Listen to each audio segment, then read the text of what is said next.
Договорот со Лимак е стар 5 или 6 години, не знам, од мене не сте го побарале. Можеме после пресконференцијата јас лично да ви го давам, во него нема некакви тајни.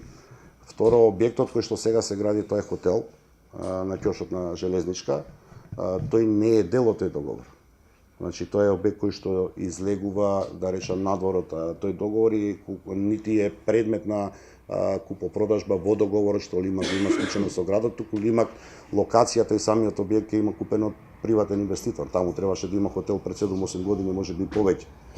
Така што тоа не е градба на комплексот Diamond што треба да го изведе Лимак. Лимак ги изведува подготвителните работи во моментов, делот околу заштитата на старата железничка станица, мислам дека беше актуализиран во јавноста и тоа е всушност заштита на самиот објект да не дојде до несакани последици. Лимак е должен да ја изведе сообраќајницата затоа што по природата на објектот објектите се наоѓаат над самата сообраќајница.